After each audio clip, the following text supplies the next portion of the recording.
ഏറ്റവും വലിയ ആൺസ്രാവുകളിലൊന്നായ കണ്ടന്റർ കാനഡയുടെ കിഴക്കൻ തീരത്തെത്തി. ന്യൂ ഫിൻലാൻഡ് ആൻഡ് ലാബ്രഡോർ തീരത്ത് ചേർന്നുള്ള സെന്റ് ലോറൻസ് ഉൾക്കടലിന്റെ വടക്കൻ ഭാഗത്താണ് സ്രാവെത്തിയത്.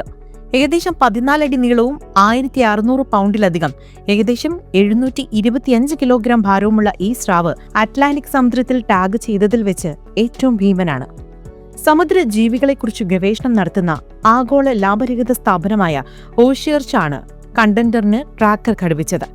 ജനുവരിയിൽ റിഡ ജോർജിയ തീരത്ത് വെച്ചാണ് ഇതിനെ ആദ്യമായി ടാഗ് ചെയ്തത്. മസാച്യുസെറ്റ്സിലെ കേപ്പ് കോഡിൽ നിന്ന് സെന്റ് ലോറൻസ് ഉൾക്കടലിലേക്ക് 73 ദിവസത്തിനുള്ളിൽ ഏകദേശം 1400 കിലോമീറ്ററാണ് കണ്ടന്റർ സഞ്ചരിച്ചത്. അതായത് പ്രതിദിനം ശരാശരി 19 കിലോമീറ്റർ. ടാഗ് ചെയ്ത ചുരുക്കം ചില സ്രാവുകൾ മാത്രമേ ഉൾക്കടലിന്റെ ഇത്രയും വടക്കൻ ഭാഗത്തേക്ക് പ്രവേശിച്ചിട്ടുള്ളൂ.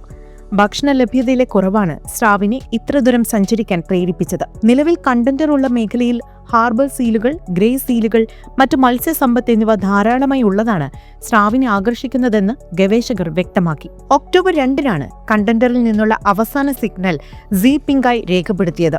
സ്രാവ് വളരെ കുറഞ്ഞ സമയം മാത്രം ഉപരിതലത്തിൽ ചെലവഴിക്കുമ്പോൾ കൃത്യമായ സ്ഥാനം നിർണ്ണയിക്കാൻ കഴിയാത്ത വിധം ദുർബലമായി ലഭിക്കുന്ന ലൊക്കേഷൻ സിഗ്നലാണിത്.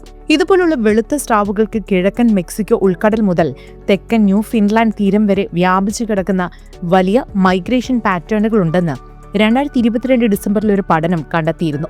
അതേസമയം കിഴക്കൻ നോർത്ത് അറ്റ്ലാന്റിക്കിൽ വെളുത്ത സ്രാവുകൾ കാണുന്നത് അപൂർവമാണ്. മെഡിറ്ററേനിയൻ സ്രാവുകളാണ് ട്യൂണ മത്സ്യങ്ങളെയും സീലുകളെയും തേടി നോർത്ത് അറ്റ്ലാന്റിക് വെള്ളത്തിലെത്താൻ സാധ്യതയെന്നും ഗവേഷകർ വിശ്വസിക്കുന്നു. News desk MC news.